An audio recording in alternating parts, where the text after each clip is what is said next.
Hello students, कैसे हैं आप सब। उम्मीद कर रहा हूँ आप सब बहुत बढ़िया हैं, ज़बरदस्त हैं। गाइज आज हम लोग मोशन चैप्टर करने वाले हैं। आई नो ये साइंस का चैप्टर है और हम लोग डेडिकेटेड मैथ्स एक्सप्रेस के ऊपर मैथ्स के ही वीडियोस लेके आते रहते हैं। बट अब क्योंकि काफ़ी सारी बच्चों रिक्वेस्ट थी आप सबकी, व्हाट्सएप पे मेरे पास मैसेजेस आ रहे थे कि सर मोशन प्लीज़ एक बार करा दो, तो मैं इसी पर्टिकुलर मैथ्स एक्सप्रेस के चैनल पे मोशन का आप लोगों के लिए वन शॉट लेके आया हूँ। अब जो मोशन चैप्टर है, अगर आप लोगों ने बच्चों ये चैप्टर पढ़ा है तो आपको ये बात पता होनी चाहिए कि ये चैप्टर भी काफ़ी प्रैक्टिकल चैप्टर है। इसके अंदर काफ़ी सारी कैलकुलेशंस हैं और अगर कैलकुलेशंस हैं तो मैथ्स से काफ़ी कुछ ये इसके अंदर चीज़ें रिलेटेड हैं। काफ़ी सारी ग्राफ वगैरह की चीज़ें हैं, न्यूमेरिकल्स हैं, तो काफ़ी सारी चीज़ें इसके अंदर आ रही है। तो मैंने सोचा ये पूरा टोटली थ्योरेटिकल चैप्टर नहीं है, तो हम इसको भी कंप्लीट कर लेते हैं वन शॉट वीडियो के अंदर। बहुत ही ज़्यादा मज़ा आने वाला है, 100% कॉन्सेप्ट की क्लैरिटी होने वाली है, दिस इज़ फॉर श्योर। आप लोगों ने बस इतना काम करना है बच्चों कि फोकस कंसंट्रेशन बना करके पूरे सेशन को एंड तक देखना है, ठीक है। अगर ये चीज़ आपने कर ली तो मैं गारंटी आप लोगों को दे रहा हूँ कि अगर ये 3-4 चीज़ें आपके पास, फोकस, कंसंट्रेशन, डेडिकेशन, अगर आप इस पर्टिकुलर वीडियो सेशन पे दोगे स्टार्टिंग से लेके एंड तक, तो आपको हर कॉन्सेप्ट क्लियर हो जाएगा मोशन चैप्टर से रिलेटेड। मोशन चैप्टर काफ़ी ज़्यादा इंपॉर्टेंट इसलिए हो जाता है क्योंकि बच्चों पूरी 9th की फिजिक्स इसके ऊपर बेस्ड है। 9th का मोशन, फिर उसके बाद आपका आएगा Newton's and laws of motion, उसमें ये कॉन्सेप्ट लगेंगे। ग्रेविटेशन चैप्टर आएगा, उसमें ये कॉन्सेप्ट लगेंगे। तो यानी अगर हम ये कॉन्सेप्ट्स को छोड़ देंगे तो हमारे को आगे जाकर के प्रॉब्लम फेस करनी पड़ेगी। तो क्यों ना हम इसको अच्छे से कंप्लीट करें स्टार्टिंग से एंड तक। वीडियो सेशन जो आपका ये है थोड़ा सा लंबा ज़रूर होगा क्योंकि मैंने इसके अंदर हर चीज़ कंप्लीट करी है, इसके अंदर हर एक चीज़ को मैंने इंक्लूड किया। अब मैं इसमें सेशन में ऑलरेडी देखो कुछ स्लाइड्स बना के लेके आया हूँ, मैंने नोट्स वगैरह ऑलरेडी इसके ऊपर चीज़ें लिखी हुई हैं, काफ़ी सारे डिफरेंस टेबल वगैरह जो मैंने ऑलरेडी लिख लिए हैं, ताकि सिर्फ मैं आपको समझाऊँ, ज़्यादा टाइम वीडियो सेशन में ना जाके आप कम समय में ज़्यादा कॉन्सेप्ट्स को समझ सको। डन।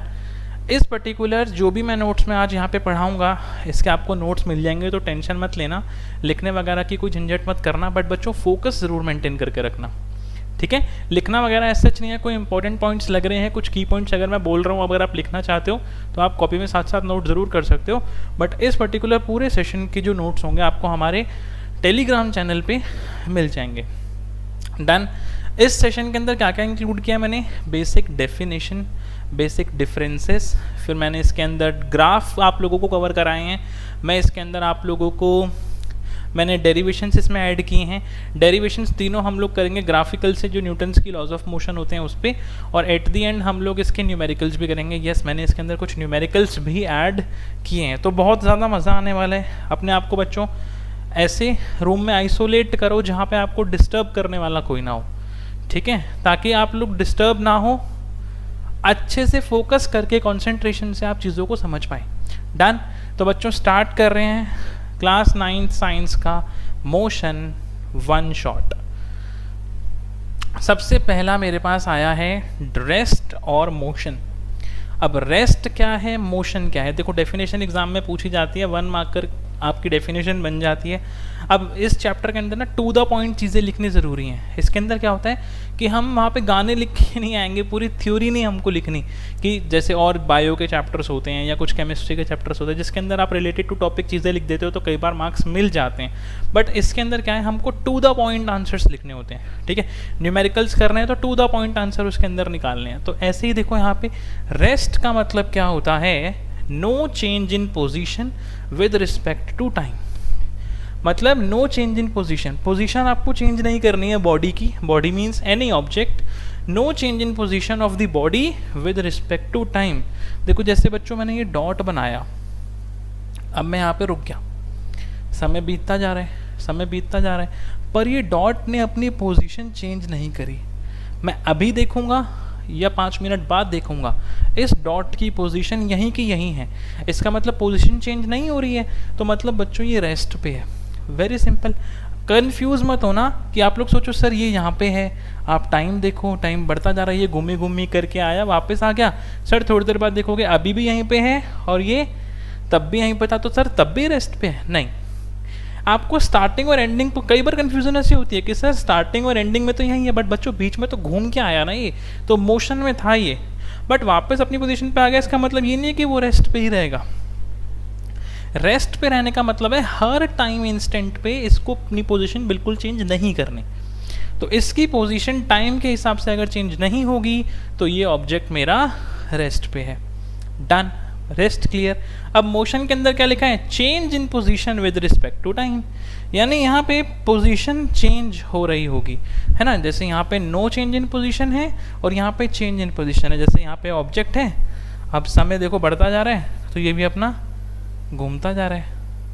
अब ये यहाँ पे वापस आए या फिर यहाँ पे कहीं और चला जाए या फिर इसी पॉइंट पे वापस आ जाए, डजेंट मैटर। मोशन तो भैया यहाँ पे हो गया क्योंकि इसकी पोजीशन चेंज हो रही थी समय के हिसाब से। डन, तो रेस्ट और मोशन हमारा हो गया यहाँ पे क्लियर। नेक्स्ट स्लाइड में बच्चों आता है आपके पास स्केलर क्वांटिटी और वेक्टर क्वांटिटी। अब now what is the difference between scalar and vector, एक कॉमन सा इंपॉर्टेंट आपका ये डिफरेंस बन जाता है स्केलर और वेक्टर। ध्यान दो, physical quantity with magnitude only.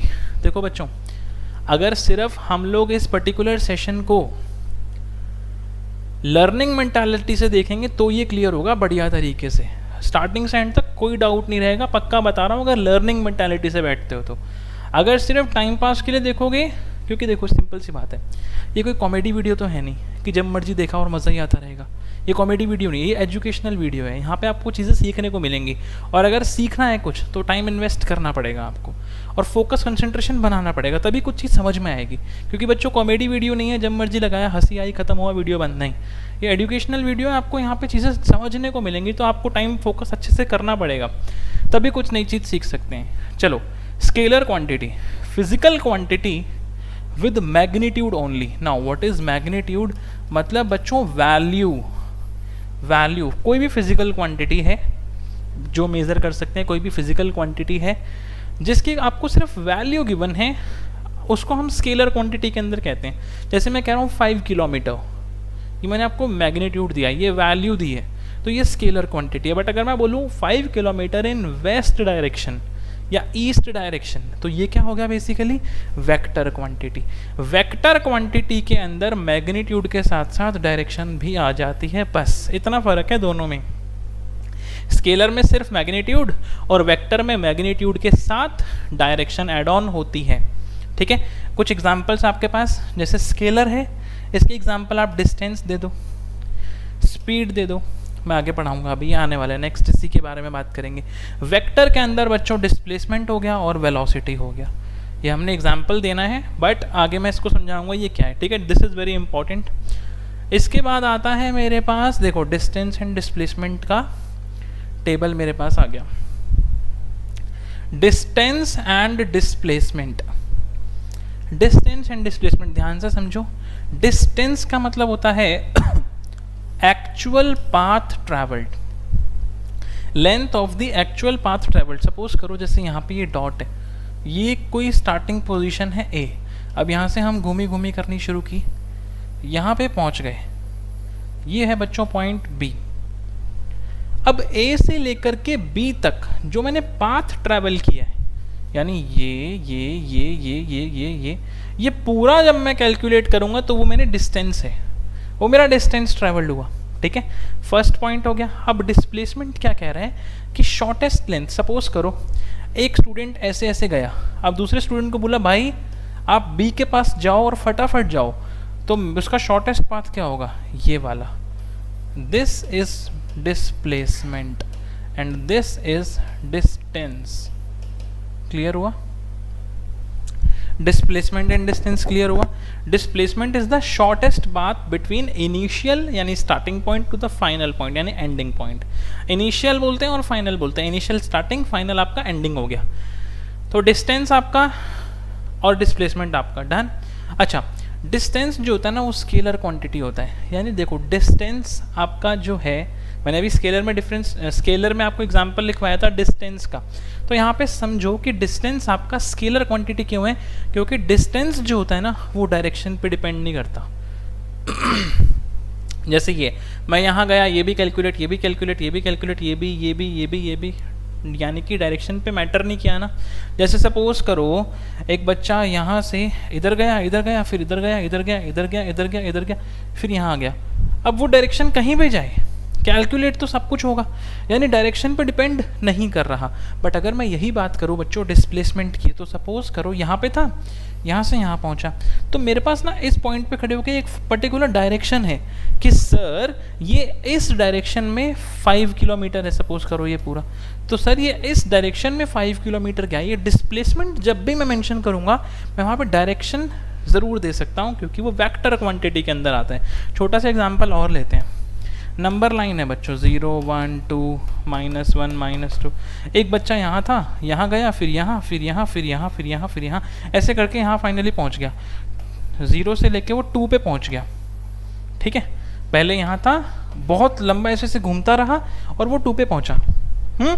तो जब मैं बोलूँ डिस्टेंस कितना ट्रैवल किया, तो सर आप सबको ऐड करोगे, 0 से 1 1, फिर उधर उधर, फिर इधर, फिर इधर, फिर इधर, आप सारी लेंथ को ऐड करोगे।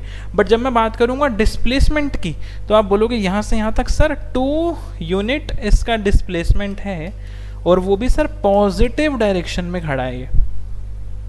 खत्म। अगर यही ये उस तरफ होता तो मैं बोलता नेगेटिव डायरेक्शन में होता। मतलब क्या आया यहाँ पे, डायरेक्शन। तो डायरेक्शन आई है आपकी, तो आप यहाँ पे ये समझ जाओगे कि ये डिस्प्लेसमेंट हो गया, ठीक है। डिस्प्लेसमेंट के अंदर हमारे पास डायरेक्शन आती है, और डिस्टेंस के अंदर हमारे पास डायरेक्शन नहीं आती, सिर्फ एक्चुअल पाथ ट्रैवल हमको बताया जाता है कि कितना एक्चुअल पाथ ट्रैवल हुआ। नाउ इसके बाद बच्चों आता है डिस्टेंस और डिस्प्लेसमेंट में एक और difference. Distance remains positive, can not be zero और नेगेटिव। डिस्टेंस कभी नेगेटिव नहीं हो सकता, क्योंकि डिस्टेंस एक मैग्नीट्यूड, एक वैल्यू, जीरो भी नहीं हो सकता। सर देखो, अगर मैं मोशन चैप्टर के अंदर बोलूँ तो बच्चों अगर वो मोशन ही नहीं किया, अगर उसका डिस्टेंस जीरो कब होगा, डिस्टेंस ट्रैवल, जैसे मैं सपोज यहाँ खड़ा हूँ और मैं यहीं पे ऐसे खड़ा रहूँगा, तो मैंने कोई डिस्टेंस ट्रैवल नहीं किया, तो क्या मैं बोलूँगा डिस्टेंस जीरो है। अब अगर मोशन चैप्टर की अगर हम बात करें, तो मैंने तो मोशन ही नहीं किया, तो डिस्टेंस जीरो तो होगा ही होगा, है ना। बट अगर मोशन करूंगा तो डिस्टेंस कभी जीरो नहीं हो सकता, तो क्योंकि मैं मोशन चैप्टर कर रहा हूँ, तो मोशन जब मैं करूंगा तो बच्चों डिस्टेंस कभी भी जीरो नहीं हो सकता और डिस्टेंस कभी भी नेगेटिव नहीं हो सकता। अभी नेगेटिव एक्स एक्सिस पे जब ये गया था उस तरफ, तो वो डिस्प्लेसमेंट था। डिस्प्लेसमेंट जब मैं लिखूंगा तो पॉजिटिव साइड भी हो सकता हूँ, नेगेटिव साइड भी हो सकता हूँ, और जीरो भी हो सकता हूँ। अच्छा, डिस्प्लेसमेंट जीरो कब होगी, जब इनिशियल और फाइनल पोजीशन सेम है। सपोज करो यहाँ पे मैं खड़ा हूँ, घूम के वापस से यहाँ पे आ गया, सर्कुलर मोशन के अंदर घूम के, सर्कुलर मोशन लिखेंगे तो हम ये भी लिखेंगे कि initial and final point same है, तो वो डिस्प्लेसमेंट जीरो है। जैसे यहाँ पे मैं चला और वापस घूम के इसी पॉइंट पे आ गया, ये सर्कल हो, स्क्वायर हो, क्वाड्रिलेटरल हो, कोई भी फिगर हो, द मेन ट्विस्ट इज कि इनिशियल और फाइनल पोजीशन सेम होनी चाहिए। अगर इनिशियल और फाइनल पोजीशन सेम है तो मेरा डिस्प्लेसमेंट क्या हो गया बच्चों, जीरो। क्लियर है। क्या ऐसा ज़रूरी है कि अगर डिस्प्लेसमेंट जीरो है तो डिस्टेंस भी ज़रूर जीरो होगा? नहीं। देखो यहाँ पे डिस्प्लेसमेंट जीरो है, बट डिस्टेंस तो एक्चुअल पाथ ट्रेवल करके आया है ना। वो जब वो पाथ ट्रैवल करके आया है तो डिस्टेंस कैसे जीरो हो सकता है? डिस्टेंस है, but displacement, shortest path between starting and ending point, वो जीरो है। क्लियर हो गया? ये डिफरेंस क्लियर हो गया। नाउ एक चीज़ बोलिए कि डिस्प्लेसमेंट हमेशा छोटा रहेगा डिस्टेंस से। सही बात है। देखो डिस्प्लेसमेंट ये वाला है ना, हमेशा छोटा रहेगा डिस्टेंस से। डिस्टेंस में क्या हो रहा है, आप लंबा रूट ले रहे हो, घूम के आ रहे हो, और डिस्प्लेसमेंट आपका सीधा टू द पॉइंट है, स्टार्टिंग से एंड तक का। अब इक्वल सिर्फ एक केस में हो सकता है, इक्वल सिर्फ एक केस में हो सकता है बच्चों, जब स्टार्टिंग और फाइनल में ये डिस्प्लेसमेंट हो और यही आपका डिस्टेंस हो। डिस्टेंस भी यही, डिस्प्लेसमेंट भी यही। तो ऐसा कौन सा मोशन होगा जब डिस्टेंस और डिस्प्लेसमेंट इक्वल हो जाए? तो देखो कॉन्सेप्चुअल क्वेश्चन बनेगा कि डिस्टेंस और डिस्प्लेसमेंट अगर इक्वल होती है तो वो सिर्फ और सिर्फ एक ही टाइप का मोशन है, विच इज़ लीनियर मोशन, यानी स्ट्रेट लाइन मोशन। मोशन के अंदर आपके स्ट्रेट लाइन मोशन होते हैं, लीनियर मोशन, सर्कुलर मोशन होते हैं, पीरियोडिक ऑसिलेटरी मोशन होते हैं। तो अलग अलग टाइप के मोशन होते हैं। तो ये जब केस इक्वल टू का होगा तो आपका यहाँ पे लीनियर मोशन ज़रूर होना चाहिए, ये आपको याद रखना है। अब इससे देखो 1 मार्क के क्वेश्चन कैसे बन सकते हैं, देखना ज़रा। आपसे कई बार टीचर पूछेंगे कि बच्चों डिस्प्लेसमेंट अपॉन डिस्टेंस का रेशो हमेशा क्या होता है। तो देखो क्या हुआ, डिस्प्लेसमेंट ये रहा, डिस्टेंस वहाँ से नीचे ले आओगे तो ये लेस देन इक्वल टू 1 हो जाएगा क्योंकि डिस्टेंस नीचे चला गया। अब ट्विस्ट देखो, कभी अब ना बच्चा क्या करता है, लर्न कर लेता है कि हाँ displacement upon distance is less than equal to 1। अब क्वेश्चन में ट्विस्ट आएगा, देखो कैसे। टीचर ने अगर बच्चों ये पूछ लिया कि डिस्टेंस अपॉन डिस्प्लेसमेंट बताओ, फिर डिस्टेंस अपॉन डिस्प्लेसमेंट बताओ, तो this has to be greater than equal to 1। क्यों? देखो ना, अब डिस्प्लेसमेंट नीचे लेके जाना है बच्चों, तो ये जो डिस्प्लेसमेंट है ये नीचे जाएगा, तो जब ये नीचे गया तो यहाँ पे क्या बचा 1, यानी distance upon displacement greater than equal to 1 है। मतलब देखो इस तरफ आपका ये माउथ खुला हुआ है तो ग्रेटर देन इक्वल टू 1 हो जाएगा, फिर ये लेस देन इक्वल टू 1 और ये ग्रेटर देन इक्वल टू 1। खुद सोचो, डिस्प्लेसमेंट हमेशा छोटा रहता है ना, तो ऊपर छोटी वैल्यू नीचे बड़ी वैल्यू तो लेस ही होगी ना 1 से। अब डिस्टेंस बड़ा होता है और डिस्प्लेसमेंट छोटी होती है, तो अगर ऊपर बड़ी वैल्यू है नीचे छोटी वैल्यू, जैसे 3/2 कितना होता है 1.5, तो देखो 1 से बड़ा हो गया ना, तो क्लियर है, समझ आया। डिस्प्लेसमेंट अपॉन डिस्टेंस भी पूछ सकते हैं और डिस्टेंस अपॉन डिस्प्लेसमेंट भी पूछ सकते हैं, तो यहीं से आ जाएगा। आपको ये पता होना चाहिए कि डिस्प्लेसमेंट हमेशा लेस देन और इक्वल टू डिस्टेंस होता है, तो डिस्प्लेसमेंट नीचे जाएगा तो इस तरफ मुंह खुला हुआ है तो distance upon displacement greater than equal to 1। अगर ये उधर जाएगा तो यहाँ पे माउथ 1 की तरफ खुलेगा, तो वो फिर देखो यहाँ पे माउथ 1 की तरफ खुल गया। अगर डिस्टेंस नीचे गया तो क्लियर है, पक्का अच्छे से समझ में आया। अब हम आगे चलेंगे, ये डिफरेंस हो गया आपका डिस्टेंस डिस्प्लेसमेंट का। नेक्स्ट बच्चों मेरे पास आता है uniform motion and non uniform motion. एक चीज़ और समझा देता हूँ, इनकी जो SI यूनिट होती है वो मीटर होती है, मीटर। इसकी भी SI यूनिट होती है metre. Metre is the standard जो यूनिट हम लोग यूज़ करते हैं, SI यूनिट वो मीटर होती है, ठीक है। चलो दोनों की सेम रहती है। नाउ बच्चों uniform motion and non uniform motion, uniform motion and non uniform motion. Uniform motion के अंदर क्या है, कह रहा है body travels equal distance in equal interval of time. मतलब अगर टाइम इंटरवल, जैसे देखो ये ग्राफ है 1 2 3 4 1 2 3 4, ऐसे यहाँ पे 1 2 3 4 1। देखो मान लो पहले 1 घंटे में मैं 1 किलोमीटर गया, 1 घंटे में मैं 1 किलोमीटर पे था। अब अगला जो 1 घंटा था उसमें मैं फिर 1 किलोमीटर गया, यानी 2 घंटे में मैं 2 किलोमीटर पे, फिर 1 घंटा और फिर मैंने 1 किलोमीटर ट्रैवल किया, फिर 3 घंटे में मैं 3 किलोमीटर पे, 4 घंटे पे मैं 4 किलोमीटर में। इसे कहते हैं बच्चों हो, ये क्या है मेरा डिस्प्लेसमेंट या डिस्टेंस आप कह लो, S से रिप्रेजेंट करते हैं। S स्पीड नहीं होती है मोशन में बच्चों, डिस्टेंस या डिस्प्लेसमेंट के लिए हम लोग यूज़ करते हैं S, और इस एक्सेस पे हमेशा हम लोग टाइम लेंगे, ठीक है। बहुत कुछ है अभी इसके आगे चैप्टर के अंदर और ये तो बेसिक चीज़ें चल रही हैं, हैज़ टू बी, ये क्लियर होनी चाहिए बच्चों, this has to be clear. हमेशा स्ट्रेट लाइन आएगी यूनिफॉर्म मोशन के अंदर, किसकी, डिस्टेंस टाइम ग्राफ की। डिस्टेंस टाइम ग्राफ की जो मोशन ग्राफ होगा वो हमेशा स्ट्रेट लाइन आएगा अगर वो यूनिफॉर्म मोशन है तो। की पॉइंट लिख सकते हो आप, ठीक है। अब देखो 1 घंटे में 1 किलोमीटर, दूसरे घंटे में फिर 1 किलोमीटर, तीसरे घंटे के गैप में फिर 1 किलोमीटर, फिर चौथे घंटे के गैप में फिर 1 किलोमीटर। तो आपने इसमें क्या किया, स्पीड इंक्रीज डिक्रीज नहीं करी, total through out the journey आपने स्पीड को ना बढ़ाया है ना ही स्पीड को कम किया, क्योंकि अगर मैं स्पीड बढ़ा दूंगा तो ज़्यादा डिस्टेंस कवर हो जाएगा और अगर स्पीड को घटा दूंगा तो कम डिस्टेंस कवर होगा। तो अगर वो ज़्यादा कम हो जाएगा तो हर इक्वल टाइम इंटरवल के अंदर मैं इक्वल डिस्टेंस कवर नहीं कर पाऊंगा। इसका मतलब ये हुआ कि यूनिफॉर्म मोशन के अंदर जो मेरी गाड़ी की स्पीड होगी वो कांस्टेंट रहेगी, वो कम ज़्यादा नहीं होगी। सही बात है, स्पीड मेरी फिक्स रहेगी। जैसे हम स्कूटी चला रहे तो उसको फिक्स करके अपने पकड़ के रखा है, स्कूटी चलती जा रही है, ना आप उसमें रेस दोगे ना आप उसकी रेस को लूज़ करोगे ना ही ब्रेक लगाओगे। फिक्स अगर आप कांस्टेंट स्पीड से चल रहे हो तो वो यूनिफॉर्म मोशन का एग्जांपल है, यानी हर पर्टिकुलर घंटे में आप हर सेम किलोमीटर आप ट्रैवल करोगे, जैसे सपोज करो हम गाड़ी में जा रहे हैं और गाड़ी को हमने 40 किलोमीटर पर आवर की स्पीड पे फिक्स कर दिया, उसकी स्पीड को 40 किलोमीटर पर आवर पे फिक्स कर दिया, तो इसका मतलब ये हुआ कि 40 किलोमीटर पर आवर मतलब हर घंटे 40 किलोमीटर कवर होंगे, पहले घंटे में भी, दूसरे घंटे में भी, तीसरे घंटे में भी, यानी equal distance in equal interval of time. Uniform clear. Non uniform के अंदर क्या होता है, अनइक्वल डिस्टेंस, अलग अलग डिस्टेंस कवर करूंगा बट यहाँ पे इक्वल होगा, यहाँ अनइक्वल मत कर देना, क्योंकि जो हम वैल्यू नोट कर रहे हैं वो तो इक्वल इंटरवल्स पे कर रहे हैं। अगर इक्वल इंटरवल्स में इक्वल डिस्टेंस कवर हो रहा है तो वो यूनिफॉर्म है, और इक्वल डिस्टेंस कवर नहीं हो रहा तो नॉन यूनिफॉर्म है।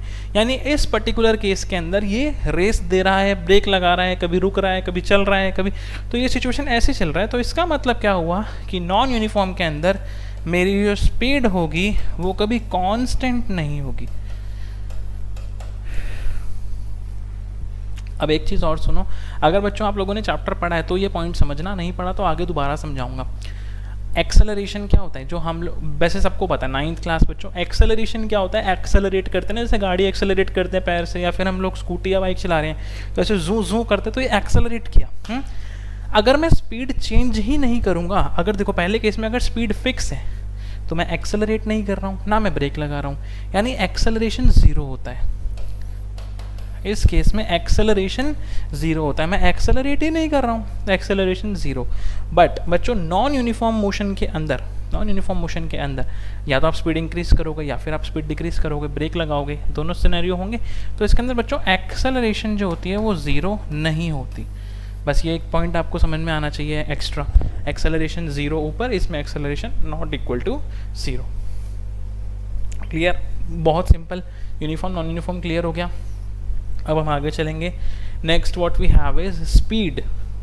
अभी स्पीड मैंने थोड़ा सा डिस्कस किया और आगे देखते हैं। It is distance travelled per unit time, यानी कितना डिस्टेंस आप कवर कर रहे हो पर यूनिट टाइम। यूनिट टाइम मतलब आप 1 ले लो, 1 आवर के अंदर आप कितना किलोमीटर ट्रैवल कर रहे हो तो वो किलोमीटर पर आवर हो गया। 1 सेकंड में आप कितने मीटर ट्रैवल कर रहे हो वो मीटर पर सेकंड हो गया। तो बच्चों यहाँ पे ना स्पीड का जो फॉर्मूला है वो है डिस्टेंस अपॉन टाइम। हमारा हमेशा यही फॉर्मूला रहता है, speed equal to distance divided by time. तो यहाँ पे इसकी एसआई यूनिट जो बनेगी, ध्यान देना बच्चों, एसआई यूनिट जो बनेगी, डिस्टेंस की यूनिट होती है मीटर अपॉन टाइम की यूनिट होती है सेकंड। तो इसको आप ऐसे भी लिख सकते हैं मीटर पर सेकंड, और कई बुक्स में आपको ऐसे भी लिखा मिलेगा ms -1। ms -1 मतलब ये देखो s अगर ऊपर चला जाएगा तो इसकी पावर नीचे 1 है, और अगर आप इसको ऊपर लेके जाओगे तो पावर इसकी -1 हो जाएगी। डन। ऐसा यूनिट क्या हो गई, मीटर पर सेकंड या फिर ms -1। अगर आपको बोले कभी एवरेज स्पीड बताइए, अभी न्यूमेरिकल कराऊंगा इसका एंड में, न्यूमेरिकल सारे एंड में, पहले कॉन्सेप्ट सीख लेंगे, ठीक है बच्चों। एवरेज स्पीड का फॉर्मूला होता है total distance travelled upon total time taken, कि आपने टोटल कितना डिस्टेंस ट्रैवल किया है डिवाइड बाय टोटल टाइम आपने कितना लिया है। न्यूमेरिकल है इसका ये कभी, ठीक है। तो ये एवरेज स्पीड का फॉर्मूला हो गया और ये नॉर्मल स्पीड का फॉर्मूला हो गया। इसके बाद आता है बच्चों velocity. Velocity, now what is velocity. Velocity और स्पीड में कोई ज़्यादा डिफरेंस नहीं है। आप कह सकते हो कि जो वेलोसिटी है वो है स्पीड विद डायरेक्शन, यानी स्पीड के अंदर मैं अगर डायरेक्शन जोड़ दूं तो वो वेलोसिटी बन जाएगा। जैसे डिस्टेंस आपका मैग्नीट्यूड था, उसमें अगर मैं डायरेक्शन दे दूं तो वो डिस्प्लेसमेंट बन जाता है ना। ऐसे स्पीड को अगर मैं पता लगा लूं कि किस डायरेक्शन में, तो वो वेलोसिटी बन गई। तो what is velocity, it is speed of a body in given direction. किसी पर्टिकुलर डायरेक्शन में क्या उसकी स्पीड चल रही है, दैट इज वेलोसिटी। अब किसी पर्टिकुलर डायरेक्शन की जब बात करेगा तो यहाँ पर डिस्टेंस नहीं डिस्प्लेसमेंट होगा। तो बच्चों वेलोसिटी का फॉर्मूला है डिस्प्लेसमेंट अपॉन टाइम, वो डिस्टेंस अपॉन टाइम, ये displacement upon time. Now average velocity भी एग्जाम में काफ़ी बार क्वेश्चन आता है। इसके अंदर एवरेज स्पीड का क्या था, total distance upon total time. वहाँ पे टोटल डिस्प्लेसमेंट मत करना, वो थोड़ा सा डिफरेंट है। ये है initial velocity plus final velocity upon 2। Starting velocity कितनी है और फाइनल एंडिंग वेलोसिटी कितनी है, डिवाइडेड बाय 2 करोगे तो VAV मिलता है। VAV मतलब average velocity, u plus v by 2। u यहाँ पे सिंबल है इनिशियल वेलोसिटी के लिए यानी स्टार्टिंग वेलोसिटी, और v यहाँ पर यूनिट है फाइनल वेलोसिटी के लिए यानी कि एंडिंग वेलोसिटी कितनी है। ठीक है, डिवाइडेड बाय 2। और इसकी यूनिट भी बच्चों मीटर पर सेकेंड ही होती है, ms माइनस 1, क्योंकि डिस्प्लेसमेंट मीटर, टाइम आपका सेकेंड, तो वेलोसिटी की ऐसे यूनिट भी क्या आ गई, मीटर पर सेकेंड। क्लियर हो गया यहाँ तक? पक्का? एक बार हम क्विकली फटाफट से देखेंगे हम लोगों ने क्या क्या किया, फिर मैं आपको लेके जाऊँगा नेक्स्ट पे। हम लोगों ने सीखा रेस्ट और मोशन क्या होता है, क्लियर हो गया कि रेस्ट हमारा बॉडी अपनी पोजीशन चेंज नहीं कर रहा, मोशन में पोजीशन चेंज कर रहा है। फिर स्केलर और वेक्टर में हमने डिफरेंस सीखा कि स्केलर में मैग्नीट्यूड होता है, वेक्टर में मैग्नीट्यूड के साथ साथ डायरेक्शन होती है। इसके एग्जांपल डिस्टेंस और स्पीड, इसका डिस्प्लेसमेंट और वेलोसिटी। फिर हमने डिस्टेंस और डिस्प्लेसमेंट में डिफरेंस सीखा कि डिस्टेंस हमेशा डिस्प्लेसमेंट से कम रहेगा या बराबर रहेगा। डिस्टेंस आपका एक्चुअल पाथ है, डिस्प्लेसमेंट आपका शॉर्टेस्ट पाथ है। Uniform equal distance in equal interval, ये equal unequal distance in equal interval, तो ये हमने सीखा। अब एक्सेलरेशन वगैरह के आगे डिस्कस करूंगा और अच्छे से। फिर हम लोगों ने स्पीड सीखा, डिस्टेंस अपॉन टाइम, यूनिट्स, एक एवरेज स्पीड का फॉर्मूला, डिस्प्ले वेलोसिटी के अंदर डिस्प्लेसमेंट अपॉन टाइम, यूनिट्स और एवरेज वेलोसिटी का फॉर्मूला। तो बच्चों नेक्स्ट मेरे पास आता है एक्सेलरेशन, यानी कि zoom zoom. Acceleration is zoom zoom, यानी कि जैसे हम रेस देते हैं अपनी स्कूटी या बाइक पे, सेम एक्सेलरेशन वहाँ पे वैसे काम करेगा। ठीक है, देखो फॉर्मूला क्या कह रहा है, rate of change of velocity with respect to time, ये डेफिनेशन है। Rate of change of velocity with respect to time, कि आप वेलोसिटी किस हिसाब से चेंज कर रहे हो समय के मुकाबले। जैसे कम समय में आपने ज़्यादा वेलोसिटी बढ़ा दी, यानी एक्सेलरेशन आपने ज़्यादा की होगी। ज़्यादा समय लिया आपने बढ़ाने के लिए वेलोसिटी, तो कहते हैं ना इसकी एक्सेलरेशन काफ़ी स्लो है, काफ़ी धीरे एक्सेलरेट कर रहा है। जैसे हम ट्रेन में जाते हैं, ट्रेन अगर हमारी फास्ट स्पीड पकड़ लेती है, एक्सेलरेशन काफ़ी तेज़ है। धीरे धीरे स्पीड पकड़ लेती है, एक्सेलरेशन कम है। तो एक्सेलरेशन इज दिस ओनली कि चेंज वेलोसिटी किस हिसाब से हो रही है विद रिस्पेक्ट टू टाइम, समय के हिसाब से वेलोसिटी में क्या डिफरेंस आ रहा है। तो एक्सेलरेशन इज, ये एक सेकेंड रुको, acceleration is change in velocity with respect to time. Change in velocity with respect to time. Change कैसे पता लगाएंगे कि जैसे अगर मैं पहले 10 पे था, फिर मैं 30 पे हो गया, तो कितना चेंज किया मैंने, 20 का चेंज किया। कैसे पता लगाया, फाइनल में से इनिशियल माइनस कर दिया कि फाइनली मैं 30 पे हूँ, इनिशियली मैं 10 पे था, 30 माइनस 10 यानी प्लस 20 का मैंने चेंज किया, मैंने प्लस 20 करा है। तो फॉर्मूला क्या बना बच्चों, final minus initial upon time. Final velocity minus initial velocity divided by time. तो acceleration is v minus u by t, that's it. Clear? अब इसकी SI यूनिट ज़रा समझना। SI यूनिट देखो, v माइनस u मतलब वेलोसिटी ही है, minus करूंगा तो भी कोई पर्टिकुलर वेलोसिटी आएगी, यानी मीटर। देखो जैसे लेंथ है 2 मीटर प्लस 4 मीटर यानी कि 6 क्या मीटर, यूनिट थोड़ी चेंज होगी। ऐड भी मैं उन्हीं को कर सकता हूँ जिनकी यूनिट सेम होती है। मैं कह रहा हूँ 5 मीटर प्लस 6 kg को ऐड करो, वी कांट, हम नहीं कर सकते, यूनिट अलग अलग हैं। तो यूनिट सेम होंगी तो उसका जो आंसर आएगा वो भी सेम यूनिट का आएगा। जैसे 2 मीटर प्लस 4 मीटर यानी 6 मीटर, 1 किलो प्लस 2 किलो यानी कि 3 किलो, तो यूनिट सेम होगी।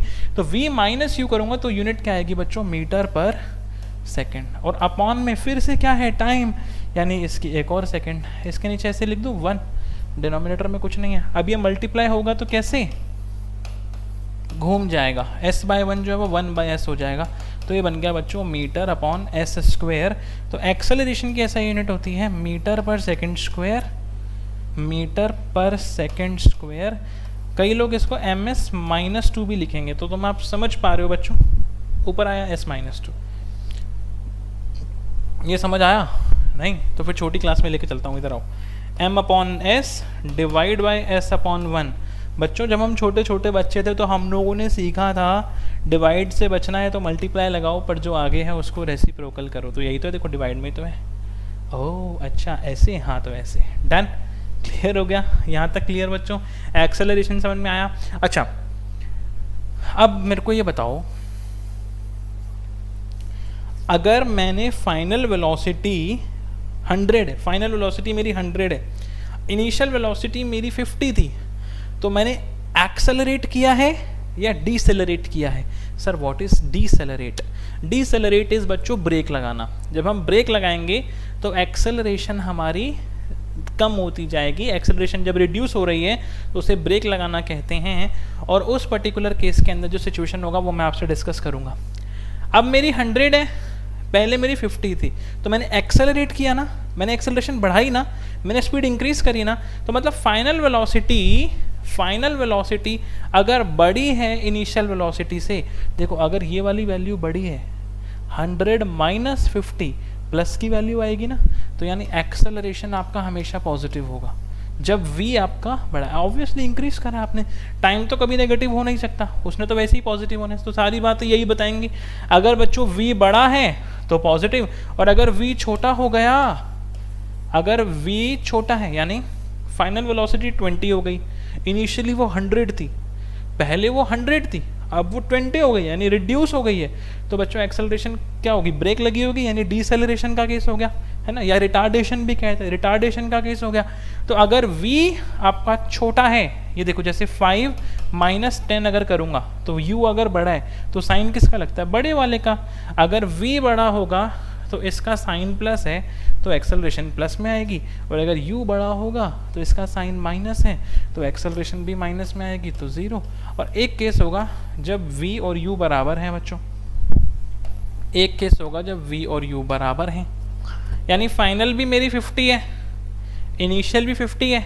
भाई साहब आपने तो ना रेस दी है ना ब्रेक लगाई है, आपने तो बस ऐसे पकड़ के बैठे हुए हो जुग जुग जुग जुग जुग जुग, तो इसका मतलब क्या हो गया कि ये यूनिफॉर्म मोशन है और एक्सेलरेशन क्या है, 0 है, इसलिए मैंने वहाँ पे लिखवाया था एक्सेलरेशन 0। आप समझ में आया ना, यस सर। एक्सेलरेशन इसलिए 0 थी क्योंकि वहाँ पे ना वो जूम जूम कर रहा था और ना ब्रेक लगा कट कट कट कट कर रहा था, तो चलती जा रही थी गाड़ी फिक्स स्पीड पे, कांस्टेंट स्पीड से, इसलिए एक्सेलरेशन 0 थी। अब आपको और क्लियर हो गया एक्सेलरेशन।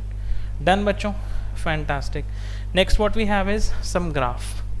अब हम ग्राफ सीखेंगे, ये बहुत इंपॉर्टेंट है। ग्राफ पूछे जाते हैं एग्जाम में, केस बनाओ, ये वाला ग्राफ बनाओ, ये बनाओ, वो बनाओ, ऐसे आते क्वेश्चन, तो हम सीखते हैं। डिस्टेंस टाइम ग्राफ पहले हम पढ़ेंगे, और सेम सिनेरियो के साथ देखो वेलोसिटी टाइम ग्राफ लिखा है, सेम ग्राफ है बिल्कुल डिट्टो। देखो मैं स्क्रीन चेंज कर रहा हूँ, ग्राफ पे कोई फर्क नहीं पड़ा, ग्राफ सेम है, बस यहाँ एस एस एस लिखा है और यहाँ v v v v v लिखा है, क्योंकि वो वेलोसिटी टाइम ग्राफ है।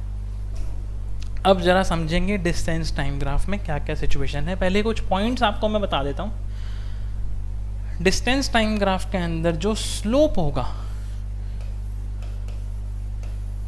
स्लोप ऑफ एसटी ग्राफ हमें हमेशा क्या देगा, वेलोसिटी। ये आपको याद रखना है बच्चों। स्लोप ऑफ, बहुत इंपॉर्टेंट पॉइंट है, अभी न्यूमेरिकल्स करेंगे तो आपको और क्लियर हो जाएगा, वैसे आपको याद रखनी है बच्चों चीज़ कि slope of ST graph, ST मतलब distance time, not speed time, S is distance. मैंने आपको अभी बताया था कि हम लोग मोशन चैप्टर में एस को डिस्टेंस पढ़ेंगे, ठीक है। तो ये मेरे पास क्या आ गया, एस टी ग्राफ। स्लोप मैं इसका चेक करूँगा कि क्या ना, और स्लोप चेक कैसे करते हैं। स्लोप बच्चों पहले मैं आपको बताता हूँ है क्या। देखो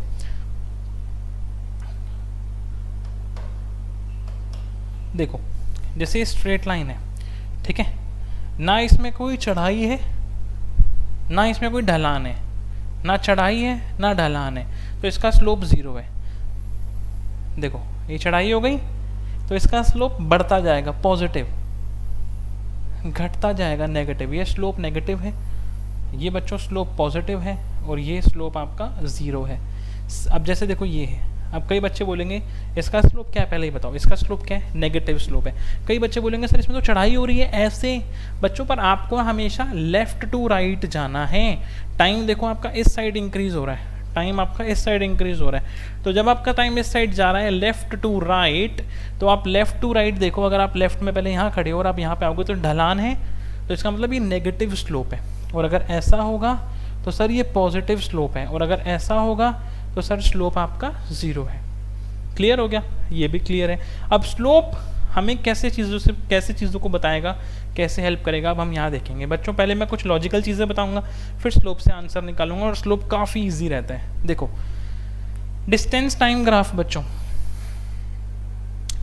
ये फिक्स येलो वाली लाइन जो है वो मेन ग्राफ है, ठीक है, ये फिक्स आपकी ऐसी की ऐसी है। देखो 1 घंटे पे इसका डिस्टेंस मान लो ये 20 किलोमीटर पे है, 1 आर था तो भी इसकी पोजीशन 20 है, 2 आर पे भी ये पोजीशन 20, 3 आर पे भी अगर मैं चेक करूँ अभी भी 20 पे है, 4 आर पे चेक करूँ अभी भी ये 20 पे है बच्चों। यानी कि इसकी पोजीशन ही चेंज नहीं हो रही टाइम के साथ साथ, टाइम बढ़ता जा रहा है, इसकी पोजीशन ही चेंज नहीं हो रही है। इसका मतलब क्या हुआ, ये रेस्ट पे है। इसका मतलब क्या हुआ, ये रेस्ट पे। अब जब मोशन ही नहीं है तो यूनिफॉर्म नॉन यूनिफॉर्म का क्या कहना, जब ये है ही रेस्ट पे तो मोशन तो है ही नहीं, तो नॉन यूनिफॉर्म यूनिफॉर्म की तो कोई मतलब ही नहीं है। तो बच्चों ये मेरा क्या है, बेसिकली रेस्ट का केस है। बट अगर सर मैं दूसरे तरीके से देखूँ स्लोप से, तो बच्चों इसका स्लोप क्या है, 0, ना चढ़ाई है ना ढलान है, स्लोप इज 0। और जब स्लोप देता क्या है बच्चों, स्लोप से क्या मिलता है, वेलोसिटी। इसका मतलब इसकी वेलोसिटी 0 है, यानी कि इसने स्पीड ही नहीं पकड़ी, इसकी वेलोसिटी 0 है। और अगर वेलोसिटी 0 है तो मतलब ऑब्वियसली रेस्ट पे है। क्लियर हो गई बात, फर्स्ट केस हमारा डन। सेकंड केस देखो बच्चों, सेकंड केस देखो, एक ही पर्टिकुलर टाइम पे ये 10 किलोमीटर 20 30 40 50 हर जगह प्रेजेंट है। देखो पर्टिकुलर इसी टाइम पे ये इधर भी इधर भी इधर भी इधर भी इधर भी इधर भी हर जगह। उसका मतलब क्या हुआ, ये तो इम्पॉसिबल केस है। दूसरा सिनेरियो देखते हैं स्लोप से। इसका स्लोप क्या है, एकदम ऐसे खड़ा, एकदम ऐसे वर्टिकल हो गया है। अब वर्टिकल होने का मतलब क्या है, इसका स्लोप ना इनफाइनाइट है। जैसे सपोज करो, अब जैसे हमारे घर की जो ज़मीन होती है, ज़मीन पे अगर हम कोई पानी की एक ड्रॉप डालेंगे, अगर यहाँ पे कोई स्लोप नहीं है तो इसका मतलब क्या होगा, इसका मतलब क्या होगा कि इसका स्लोप 0 है, इसीलिए वो जो ड्रॉपलेट है वो मूव नहीं कर रहा। अब ऐसे ही किसी वॉल पे आप हल्का सा ड्रॉपलेट रखो, वो धम से नीचे, कोई चीज़ रखो धम से नीचे, बट अगर ये हल्का सा टिल्टेड होता तो आपका उसी के साथ साथ फ्लो करता, वहाँ पे कुछ स्लोप है। बट अगर बिल्कुल ही वर्टिकल हो गया, इसका मतलब होता है स्लोप आपका जो स्लोप है वो नॉट डिफाइंड है। हम स्लोप को डिफाइन नहीं कर सकते, इनफाइनाइट स्लोप है। इनफाइनाइट स्लोप का मतलब क्या है, वेलोसिटी इनफाइनाइट। क्या ऐसा पॉसिबल है कि किसी चीज़ की वेलोसिटी इनफाइनाइट हो जो हम कैलकुलेट ही नहीं कर पा रहे हैं, नहीं, दिस इज नॉट पॉसिबल। तो this is not possible case. अब ऐसे ही ना एग्जाम में पूछेंगे, can there be a graph, distance time graph in which the graph is parallel to y axis? No sir, it is an impossible case. Parallel to x axis है तो क्या scenario है सर, वो rest का scenario है। Clear हो गया बच्चों, डन। अब देखो ये वाला सिनेरियो, इसके अंदर क्या है, इस पर्टिकुलर टाइम में इतना किया, इस पर्टिकुलर टाइम में इतना किया, इस पर्टिकुलर टाइम में इतना किया। अगर हम ध्यान से देखें तो हर इक्वल टाइम इंटरवल में ये इक्वल डिस्टेंस ट्रैवल कर रहा है। तो ये बच्चों पहली बात मोशन में है और ये यूनिफॉर्म मोशन है। सर अब मेरे को स्लोप से बताओ। जैसे देखो बच्चों, इधर जितनी भी चढ़ाई है, चढ़ाई है पहली बात पॉजिटिव है, चढ़ाई हो रही है, जितना यहाँ पे स्लोप है वही सेम चढ़ाई यहाँ पे है, सेम चढ़ाई यहाँ पे है, सेम चढ़ाई यहाँ पे, सेम चढ़ाई यहाँ पे है। यानी आपने जो वेलोसिटी है वो कांस्टेंट है। पहला ये पॉइंट हो गया। दूसरा वेलोसिटी कांस्टेंट है, और अगर वेलोसिटी कांस्टेंट है बच्चों, एक्सेलरेशन 0 हो गई ना। देखो वेलोसिटी अगर कांस्टेंट है, अगर वेलोसिटी फिक्स है तो एक्सेलरेशन तो 0 हो गई। और देखो एक्सेलरेशन 0 है तभी तो ये यूनिफॉर्म मोशन का केस है। अभी मैंने आपको कराया, देखो ये रहा, ये रहा यूनिफॉर्म मोशन, एक्सेलरेशन 0 लिखवाया था मैंने। तो सारे कॉन्सेप्ट्स इंटर रिलेटेड हैं। यूनिफॉर्म मोशन, स्पीड कांस्टेंट, यानी कि एक्सेलरेशन 0। ठीक हो गई बात। तो ये देखो यहाँ पे एक्सेलरेशन 0 है बच्चों, डन। अब सेम उस पर्टिकुलर को यहाँ देखो, और स्ट्रेट लाइन भी बताया था मैंने कि यूनिफॉर्म में हमेशा डिस्टेंस टाइम ग्राफ में स्ट्रेट लाइन होती है। तो देखो स्ट्रेट लाइन है, इधर भी स्ट्रेट लाइन है। तो पहली बात तो यहीं से पता लग गई कि ये यूनिफॉर्म है मोशन। दूसरी बात बच्चों, यहाँ पे स्लोप ढलान के साथ है, नीचे की तरफ स्लोप जा रहा है पर स्लोप फिक्स है, यानी वेलोसिटी कांस्टेंट है, एक्सेलरेशन आपका 0 है, बट ये स्पीड जो है वो नेगेटिव है, वेलोसिटी जो है वो नेगेटिव है, फिक्स बट ये नेगेटिव वैल्यू के साथ है। यहाँ पे वेलोसिटी है फिक्स बट पॉजिटिव वैल्यू के साथ। इसमें वेलोसिटी है बट नेगेटिव साइड में जा रही है, मतलब ये बॉडी पीछे की तरफ जा रही है, बैकवर्ड मूव कर रही होगी, इसीलिए देखो डिस्टेंस कम होता जा रहा है इसका। पहले 20 किलोमीटर, फिर 10 पे आ गई, 5 पे आ गई, 4 पे आ गई, तो कम होता जा रहा है, यानी बैकवर्ड है आपका एक तरीके से जा रही है, और ये नेगेटिव वेलोसिटी इसे कहते हैं। ठीक है, अब बच्चों ये वाला पहली बात, सर स्ट्रेट लाइन नहीं है तो ये ऑब्वियसली नॉन यूनिफॉर्म। अब वेलोसिटी कांस्टेंट है, चेक करते हैं बच्चों, इधर स्लोप इधर स्लोप, इस स्लोप कैसे दें, यहाँ पे ना लाइन बना दो, ऐसे पॉइंट, इस पॉइंट पे लाइन बना दो, जैसे यहाँ पे आपको स्लोप निकालना है तो इस पॉइंट पे ऐसे लाइन बना दो, ऐसे टच करते हुए, इधर आपको स्लोप निकालना है तो जस्ट टच करते हुए ऐसे लाइन बना दो। ठीक है, इसी पॉइंट को जैसे जा रही है, देखो इधर स्लोप इधर स्लोप इधर स्लोप, स्लोप बढ़ता जा रहा है बच्चों, स्लोप बढ़ता जा रहा है, हम खुद भी देख पा रहे हैं ना, चढ़ाई बढ़ती जा रही है, तो चढ़ाई बढ़ती जा रही है यानी एक्सेलरेशन इंक्रीज कर रहा है, तो acceleration positive, acceleration is positive, acceleration बढ़ता जा रहा है, जूम, एक्सेलरेशन बढ़ता जा रहा है, और velocity is not constant, velocity constant नहीं है। क्यों? क्योंकि एक्सेलरेशन बढ़ रहा है सर, वेलोसिटी कैसे कांस्टेंट होगी? क्लियर हो रहा है बच्चों कॉन्सेप्ट? पक्का, बहुत इंपॉर्टेंट है ये। अब देखो इस वाले पर्टिकुलर के अंदर ये देखो चढ़ाई यहाँ पे कितनी हार्ड है, यहाँ चढ़ना बहुत मुश्किल है, इधर चढ़ना आसान होता जा रहा है, चढ़ना अब आसान है। अब अगर आप स्लोप की वजह से कहोगे तो देखो यहाँ पे चेक करो, पॉइंट लाइन बना दो इस पॉइंट पे, इधर चेक करना है लाइन बना दो, इधर चेक करना है लाइन बना दो, देखो स्लोप कितना ऊपर की तरफ जा रहा है, फिर स्लोप कम हुआ, फिर स्लोप कम हुआ, और धीरे धीरे स्लोप कम होता जा रहा है। तो इसका मतलब क्या हुआ, ये भी नॉन यूनिफॉर्म है, ये भी नॉन यूनिफॉर्म है, इधर भी वेलोसिटी कांस्टेंट नहीं है, और इधर एक्सेलरेशन, एक्सेलरेशन बच्चों क्या है, रिड्यूस हो रहा है, ये ब्रेक लगा रहा है, इसकी स्लोप कम होती जा रही है, स्लोप कम होती जा रही है, वेलोसिटी पहली बात कांस्टेंट नहीं है, ये धीमा होता जा रहा है, एक्सेलरेशन आपका कम होता जा रहा है, तभी तो वेलोसिटी कम हो रही है, वो हल्की हल्की ब्रेक लगा रहा है। That's why the speed is decreasing, that's why the velocity is decreasing, and velocity is decreasing because slope is decreasing, slope कम होता जा रहा है। तो सारी कहानी देखो यहीं पे सेट थी, स्लोप ऑफ ग्राफ जो एसटी ग्राफ है वो वेलोसिटी देता है। तो यहाँ से बच्चों ये हमने केसेस कंप्लीट कर लिए। अब सेम इसी पर्टिकुलर स्ट्रक्चर के साथ मैं आपको लेकर चलूंगा वीटी ग्राफ में। अब यहाँ पे थोड़ा सा ट्विस्ट है, इसका जो स्लोप होता है, स्लोप ऑफ वीटी ग्राफ क्या देता है बच्चों, acceleration. Slope of VT graph क्या देता है हमको, एक्सेलरेशन। इस पर्टिकुलर के अंदर देखते हैं। वेल अब ये कई बच्चे बोलेंगे मोशन, अच्छा पहले बताओ मोशन में है रेस्ट पे है, अब ये मत बोलना रेस्ट पे है, उस वाले ग्राफ में तो सर रेस्ट पे है, सर ये रेस्ट है, बट बच्चों यहाँ पे रेस्ट नहीं है, सर रेस्ट नहीं है, नहीं, स्लोप जीरो है, यानी यहाँ पे एक्सेलरेशन जीरो है। सर क्यों? इसका स्लोप क्या एक्सेलरेशन देता है ना बच्चों, वीटी ग्राफ और एसटी ग्राफ अलग अलग है, यहाँ पे मुझे ध्यान रखना पड़ेगा। तो ये वीटी ग्राफ है, यहाँ पे देखो इसने वेलोसिटी फिक्स कर रखी है, 1 घंटे 2 घंटे 3 4 5 6 समय बढ़ाने के साथ साथ मैं देख रहा हूँ तो वेलोसिटी इसकी फिक्स है, मान लो 20 मीटर पर सेकेंड पे फिक्स है, velocity is fix, yes it is in motion. कौन सा motion? Uniform motion sir, motion में है इसलिए यूनिफॉर्म मोशन लिखा है, एक्सेलरेशन जीरो क्योंकि स्लोप जीरो है, इसका स्लोप इसका स्लोप क्या है, इन्फिनिटी, मतलब इसका acceleration infinity, acceleration infinity is not possible बच्चों, ये भी not possible case. Now this one बच्चों, अब देखो क्या है ये, यूनिफॉर्म है नॉन यूनिफॉर्म है?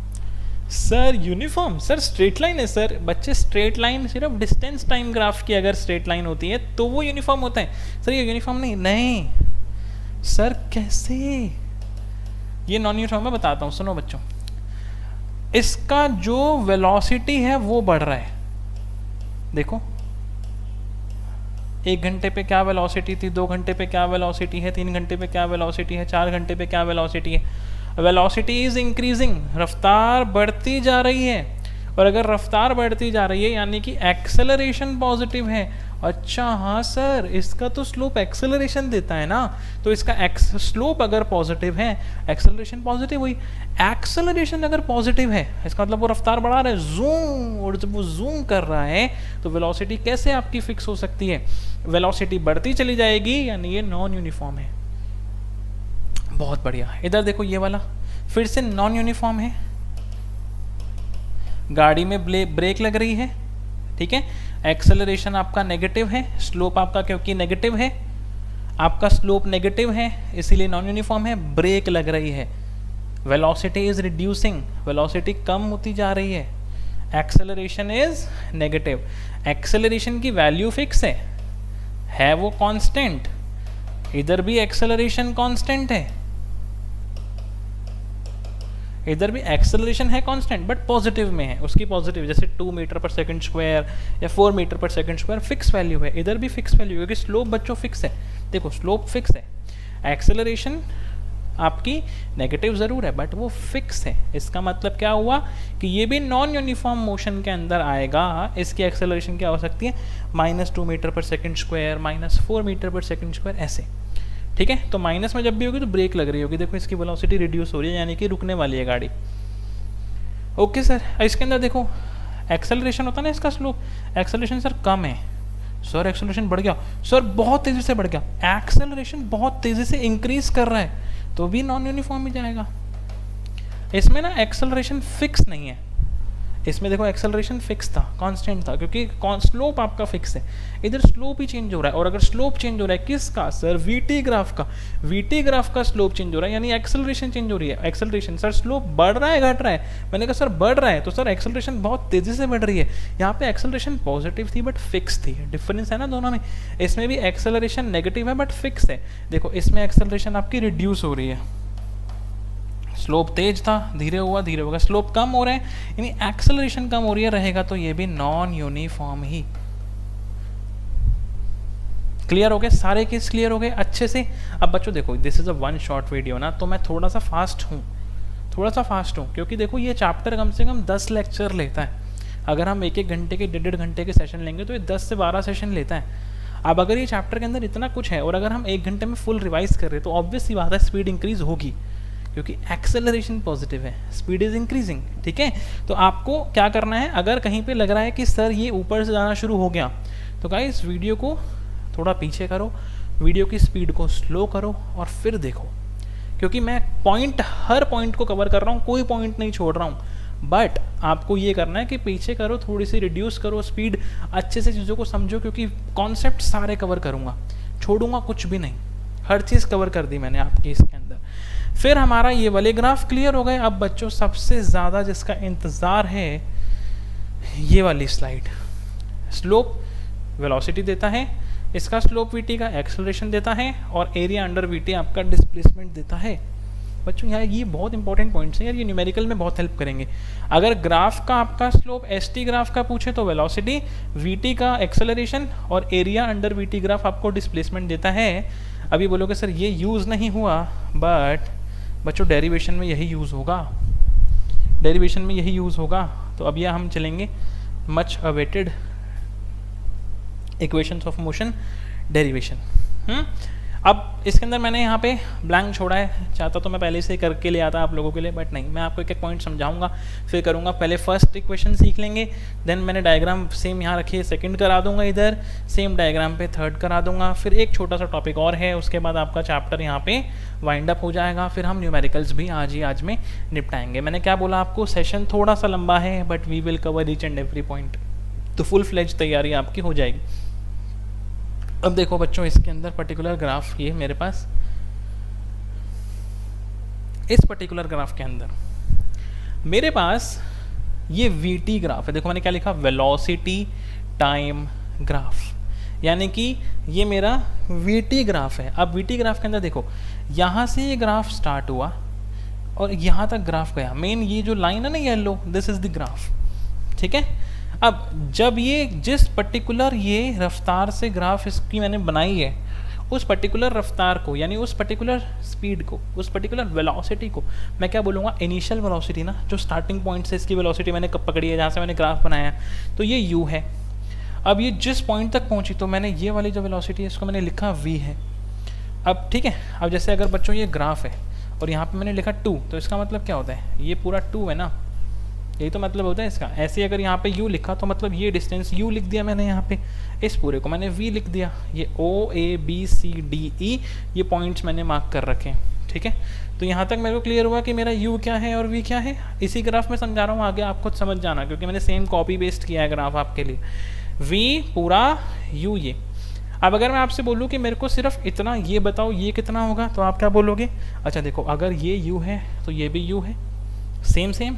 अगर ये पूरा v है तो वो भी v है, same same. Now what is this, अगर ये पूरा v है, इसमें से u को अगर मैं हटा दूं तो ये बचेगा, यानी ये पूरा जो मेरा पर्टिकुलर ये है, this is v minus u, this has to be there. आपको पक्का अच्छे से पता होना चाहिए कि v माइनस यू क्यों आया। पूरा v, उसमें से इतना u पोर्शन हटा दो तो बचा v माइनस यू, मेरे पास यहाँ पे आ गया। क्लियर है, डन है, okay sir.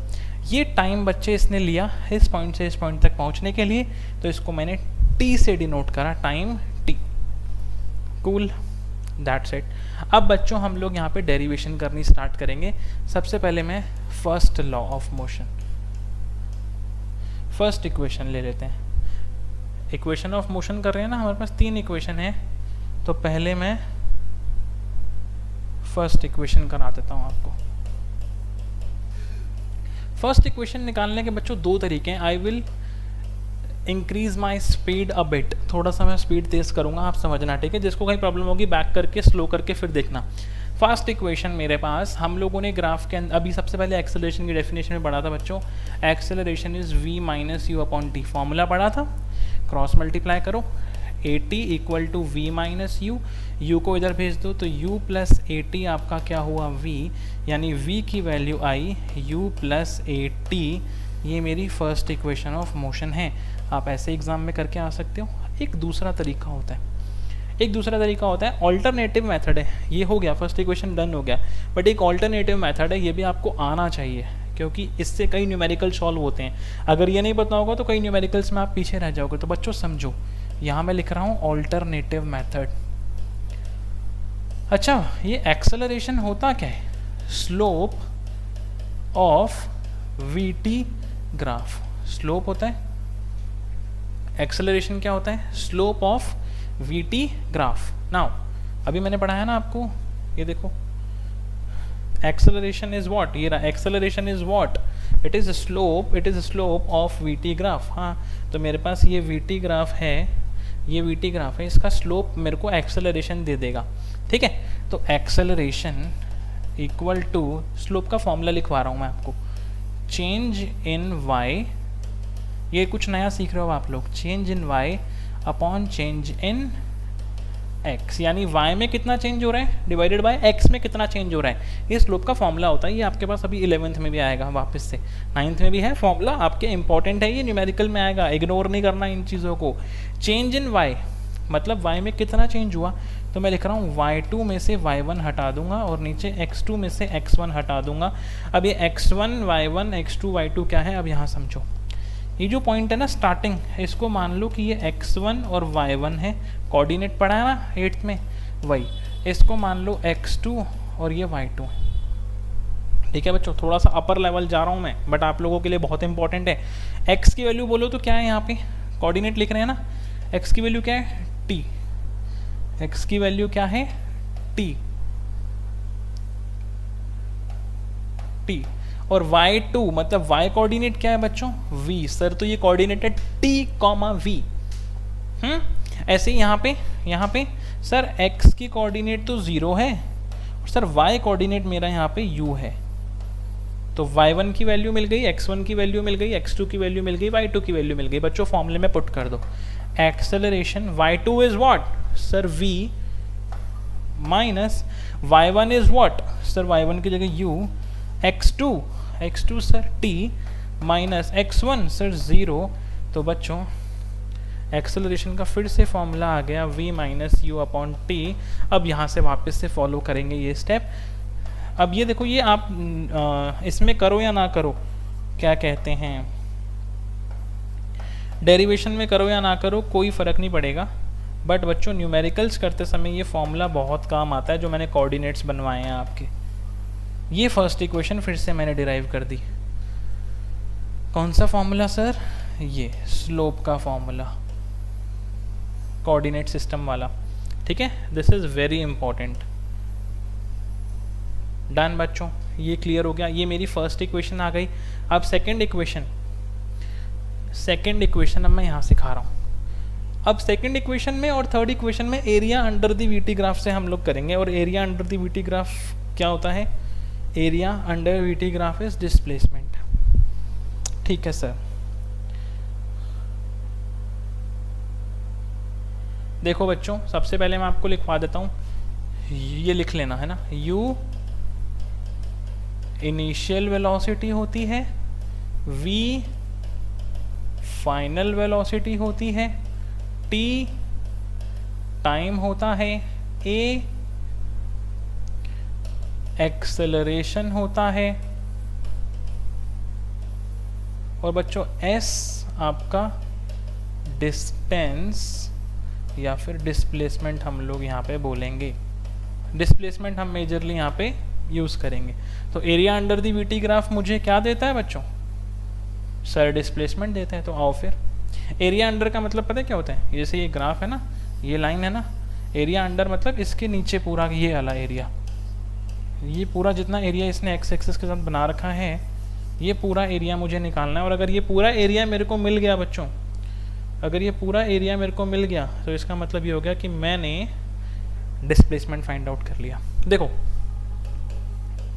Displacement equal to area under VT graph, area under VT graph. ठीक है सर। अब बच्चों डिस्प्लेसमेंट इक्वल टू एरिया, मतलब अगर मैं मेरे को दोनों पूरा कंप्लीट करना है तो दिस प्लस दिस ना, दिस प्लस दिस ना, तो मैं क्या कर रहा हूँ, मैंने लिखा area of rectangle plus area of triangle. ठीक है, एरिया ऑफ रेक्टेंगल ये वाला नीचे का, और एरिया ऑफ ट्रायंगल ये वाला ऊपर का। बच्चों एरिया ऑफ रेक्टेंगल मतलब एरिया ऑफ, नाम बताओ जरा रेक्टेंगल का, OADE, OADE plus area of triangle. बच्चों कौन सा ट्रायंगल है? ADC।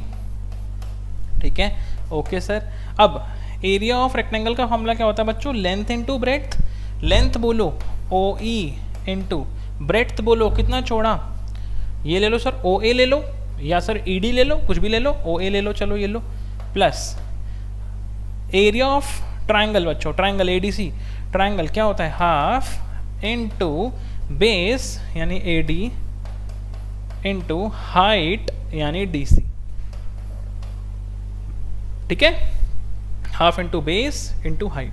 अब बच्चों आओ फटाफट से, डिस्प्लेसमेंट बोले तो S OE कितना सर? T इंटू OA कितना sir? U plus half, AD कितना जितना ये T है सर, इंटू DC कितना? DC बच्चों V माइनस U सर।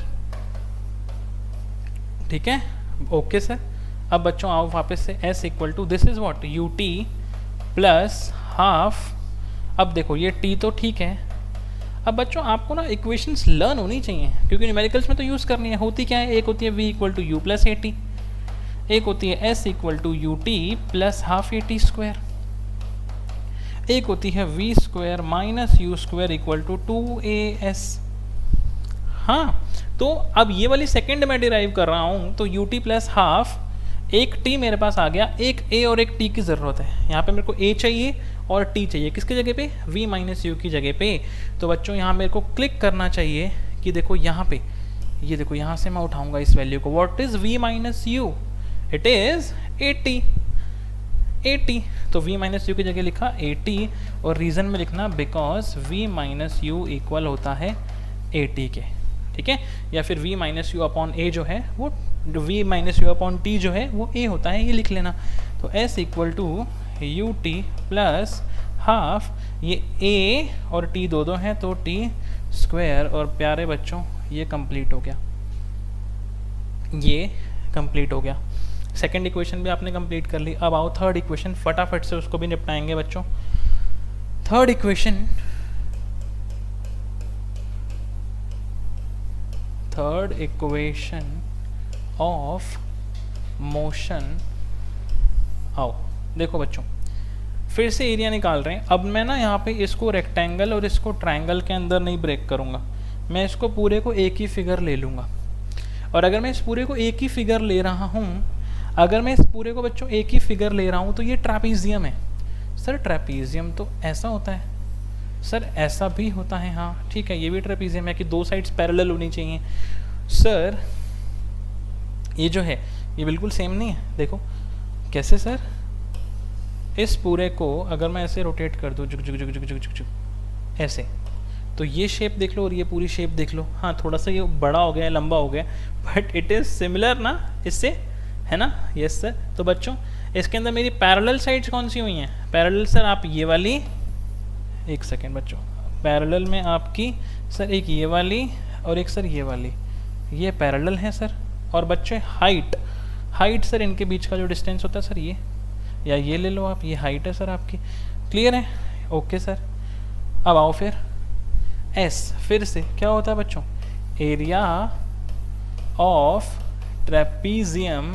कौन सा ट्रेपीजियम ले रहे हैं? O A C E, O A C E. S equal to क्या होता है बच्चों? Half into sum of parallel sides into height, यही होता है। मैं यहाँ पे लिख लेता हूँ वरना कई बच्चे भूल जाएंगे। Sum of parallel sides into height. तो S equal to half into बच्चों sum of parallel set. Parallel set कौन सी है? O A plus C E into height. बच्चों कितना इनके बीच में है डिफरेंस? ओ ई, इनका गैप ओ ई। तो formula S equal to half into O A बोले तो U प्लस दैट इज पूरा V इंटू टाइम का formula, sorry T, just O E की जगह पे T। अब देखो बच्चों S equal to half into U plus V को लिख सकते हैं V प्लस U। क्यों सर? अभी बताता हूँ। लिख सकते हैं, हाँ कोई दिक्कत नहीं है। 2 + 3 लिखो या 3 + 2 लिखो, एक ही बात है। अब बच्चों T की वैल्यू यहाँ पे पुट करनी है। पिछली बार मैंने क्या किया था? V माइनस यू की जगह 80 लिखा था, इस बार T की वैल्यू निकालूंगा। सर T की वैल्यू कहाँ से? मैंने कहा यहाँ से, इधर से। बच्चों A नीचे चला जाएगा, T यहाँ चला जाएगा, ठीक है। T ऊपर यहाँ पे आ जाएगा, A नीचे चला जाएगा। या फिर आप यहाँ से समझो, यहाँ से समझो, इधर से T की वैल्यू अगर निकालनी है, A डिवाइड में जाएगा ना, A डिवाइड में जाएगा किसके? V माइनस यू के। तो T की वैल्यू क्या है? V minus u upon A। तो यहाँ लिख रहा हूँ मैं T की value V minus u upon A। Sir लिखा है ऐसे हमने क्योंकि हमको चाहिए अपनी डिजायर्ड इक्वेशन। इक्वेशन कौन सी? सर ये वाली, दिस इज द थर्ड, है ना। आओ फिर स्टार्ट करें, शाबाश।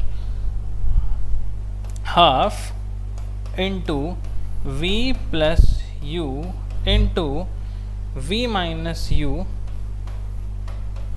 और ये A यहाँ पे लिख लूँ क्योंकि डिनोमिनेटर में नीचे कहीं पे भी रहे, ठीक है सर। 2A को इधर मल्टीप्लाई कर दो बच्चों, 2AS बन गया। और बच्चों A plus B into A minus B क्या होता है? पॉलिनोमियल्स में पढ़ा है हम लोगों ने। A plus B into A minus B is A square minus B square. तो ये बन गया क्या? V square minus u square. तो यहाँ से मेरे को मिल गई V square minus u square equal to 2AS। Clear? Done. यहाँ तक मेरी ये वाली इक्वेशन कंप्लीट हो गई। तो बच्चों ये देखो तीनों इक्वेशंस मैंने आपको अपने सामने पूरी करके दिखाई है, क्योंकि इसके अंदर मैं चाहता तो पहले से लिख के ले आता, बट वो मज़ा ना आता। डेरिवेशंस के अंदर एक एक स्टेप मैंने आपको समझाया कैसे कैसे चीज़ें चल रही हैं। ये आपको सेशन के बाद 2 से 3 बार खुद लिखनी पड़ेंगी। एक बार देख के लिख लो भले ही, बाकी 2 बार बिना देखे। ये 3 हमारी कंप्लीट हो गई। इसके बाद जो कॉन्सेप्ट लास्ट रहता है वो मेरा है uniform circular motion. Uniform circular motion basically क्या होता है? यूनिफॉर्म सर्कुलर मोशन, इसके अंदर कह रहे हैं सर्कुलर मोशन पता है, जो सर्कल आपका पूरा ड्रॉ कर रहा है सर्कल पे घूमता रहेगा, सर्कुलर मोशन है। यूनिफॉर्म का मतलब यहाँ पता क्या है इसका? Speed constant, speed constant, speed fix है। बट इसके नीचे मैंने ये भी लिखा है कि एक्सेलरेटेड मोशन है ये। सर स्पीड कांस्टेंट है, स्पीड तो फिक्स कर रखी है आपने, तो ये एक्सेलरेटेड कैसे हो गया? स्पीड कांस्टेंट का मतलब तो यही होता है ना कि स्पीड आप चेंज नहीं कर रहे हो। ठीक बात है, आप सही सोच रहे हो, बट सुनो बच्चों, इसके अंदर ना हर पॉइंट पे डायरेक्शन बदल रही है। इधर डायरेक्शन इस तरफ है, जब उधर गया तो डायरेक्शन इस तरफ है, क्योंकि सर्कुलर मोशन में डायरेक्शन ना हमेशा टेंजेंशियल देखी जाती है। सर टेंजेंशियल मतलब? इसको टेंजेंट कहते हैं। सर टेंजेंट मतलब थोड़ा सा आगे अभी चलेंगे 10th में तो और अच्छे से सामने आ गया। जैसे स्लोप बनाया ना पॉइंट पे, स्लोप बनाया ना अभी पॉइंट पे, लाइन खींच दी, ऐसे ही आप यहाँ पे ऐसे लाइन खींच दोगे पर्टिकुलर पॉइंट पे, तो उसको टेंजेंट कहते हैं। और वो टेंजेंट बताती है कि डायरेक्शन कहाँ पे है। अच्छा, तो सर हर पॉइंट पे डायरेक्शन तो अलग अलग है, और अगर डायरेक्शन अलग अलग है तो वेलोसिटी अलग अलग हुई। What is velocity? Magnitude plus direction. Magnitude तो फिक्स है सर, हाँ स्पीड फिक्स है, मैग्नीट्यूड फिक्स है, बट आप डायरेक्शन तो चेंज कर रहे हो। डायरेक्शन चेंज कर रहे हो यानी वेलोसिटी हर पॉइंट पे अलग अलग है। बिल्कुल सही बात है। और बच्चों जब वेलोसिटी अलग अलग है तो वेलोसिटी चेंज हो रही है तो उसको हम एक्सेलरेटेड मोशन कहेंगे ना। वेलोसिटी अगर कांस्टेंट होती, एक्सेलरेशन डील करता है वेलोसिटी के साथ, उसे क्या फर्क नहीं पड़ता स्पीड कुछ भी हो, एक्सेलरेशन डील कर रहा है वेलोसिटी के साथ। अगर वेलोसिटी कांस्टेंट है तो एक्सेलरेशन जीरो, वेलोसिटी चेंज नहीं हो रही, एक्सेलरेशन जीरो। बट वेलोसिटी यहाँ पे keeps on changing, at every point velocity is different, velocity is changing. तो यहाँ पे बच्चों कुछ ना कुछ एक्सेलरेशन होगा हर पॉइंट पे, तो इसीलिए इसको हम कहेंगे कि ये मेरा एक्सेलरेटेड मोशन है, एक्सेलरेटेड मोशन है। और यहाँ पे एक्सेलरेशन का फॉर्मूला क्या होता है? वेलोसिटी का फॉर्मूला क्या होता है? डिस्प्लेसमेंट अपॉन टाइम या डिस्टेंस अपॉन टाइम? डिस्टेंस नहीं, डिस्प्लेसमेंट अपॉन टाइम ही होता है। अब इसका डिस्प्लेसमेंट तो हर पॉइंट पे कुछ भी हो सकता है। अगर मैं यहाँ से यहाँ तक पहुँचा तो डिस्प्लेसमेंट इसका क्या होगा? सिर्फ ये चीज़, क्योंकि इनिशियल एंड फाइनल है। बट डिस्टेंस ये पाथ एक्चुअल ट्रैवल अभी बच्चों हमने सीखा है ना। तो एक फॉर्मूला यहाँ पे ये बन सकता है कि अगर आप स्पीड की बात करोगे, अगर आप स्पीड की बात करोगे तो फॉर्मूला है डिस्टेंस अपॉन टाइम। डिस्टेंस आपका हो सकता है 2πr अपॉन टाइम t, एक ही फॉर्मूला बन जाता है एक। 2πr, r is the radius, तो सरकमफ्रेंस अपॉन टाइम, ये एक फॉर्मूला है। वेलोसिटी अगर पूछेंगे तो इट डिपेंड्स, वो आपको बताएंगे बच्चों कि किस पॉइंट से किस पॉइंट तक गाड़ी गई है। पूरा चक्कर मारा है तो वेलोसिटी ज़ीरो हो गई, क्यों? क्योंकि डिस्प्लेसमेंट ज़ीरो हो गई। अच्छा हाँ, और डिस्टेंस आपका 2πr अपॉन टाइम कर देना तो स्पीड निकल के आ जाएगा। तो बच्चों ये था आपका यूनिफॉर्म सर्कुलर मोशन। यहाँ तक आते आते हम लोगों ने सब कुछ कंप्लीट कर लिया बच्चों, सिवाय न्यूमेरिकल्स के, सिवाय न्यूमेरिकल्स के। अब हम लोग मोशन का वन शॉट कर रहे हैं। रेस्ट मोशन पढ़ा हमने, क्लियर हो गया। स्केलर वेक्टर क्लियर हो गया। डिस्टेंस डिस्प्लेसमेंट क्लियर हो गया। Uniform non uniform done done done done. Speed okay okay. Velocity done done. Acceleration fine fine. Distance time graph बल्ले बल्ले। वेलोसिटी टाइम बल्ले बल्ले। Information okay done done done. ये derivation okay okay, बढ़िया बढ़िया बढ़िया बढ़िया, डन डन डन डन। बच्चों circular uniform circular motion okay done done done done. तो मेरे प्यारे बच्चों, यहाँ तक हम लोग सारे कॉन्सेप्ट्स कवर कर चुके हैं मोशन के, each and every concept. I know मैं थोड़ा सा फास्ट ज़रूर था, बट मैंने आपको बताया कि ये काफ़ी लंबा चैप्टर होता है, काफ़ी कुछ है इसके अंदर, so it takes time. Speed मैंने इंक्रीज़ करी है। अब बच्चों मैं न्यूमेरिकल्स के कुछ स्लाइड लेकर आया था, बट ऑलरेडी टाइम हमारा काफ़ी ज़्यादा हो गया और अब फोकस आपका ब्रेक हो जाएगा मे बी। तो क्या करेंगे, यही सेशन मैं कंटिन्यू करूँगा पार्ट 2 के अंदर, क्योंकि आई वांट कि मैं न्यूमेरिकल्स जब कराऊँगा तो आपका फोकस अच्छे से मेंटेन्ड होना चाहिए। तो ये सेशन यहीं पे है। पार्ट 2 आपको नेक्स्ट मैं यानी कि कल आपके लिए अपलोड करूँगा पार्ट 2। और पार्ट 2 जो बच्चे बाद में सेशन देखेंगे वो डिस्क्रिप्शन में लिंक देख लेंगे, पार्ट 2 का मैं लिंक आपको दे दूँगा। और पार्ट 2 के अंदर मैं डेडिकेटेड न्यूमेरिकल्स कराऊंगा, तो 30-35 मिनट्स के आसपास का पार्ट 2 भी बनेगा, शायद और एक्सटेंड हो जाए। तो मैं अभी आपका फोकस जो है बना हुआ था, अच्छे से सारी चीज़ें समझ में आ गई थी, मैं नहीं चाहता कि सब कुछ ख़राब हो जाए। तो इसीलिए मैं तो अभी ये पूरा रिकॉर्ड करूँगा न्यूमेरिकल्स भी, बट मैं इस वाले पार्ट को यहीं ब्रेक कर रहा हूँ। नेक्स्ट पार्ट आप लोगों के लिए कल आएगा। Okay then students, I hope आपको सारी चीज़ें समझ में अच्छे से आ गई होंगी। कोई भी डाउट होगा या तो आप डिस्क्रिप्शन से मेरा व्हाट्सएप नंबर पिक करो या फिर नीचे कमेंट सेक्शन में जा कर के पोस्ट करो, मैं आपके हर एक मैसेज का रिप्लाई बैक करूँगा। Okay then students, that's it for today. मिलूंगा ऐसी किसी सेशन में नेक्स्ट आप लोगों के साथ। टिल देन ख्याल रखें, bye bye, good luck, take care, have a nice day and see you all in the next session. Bye bye.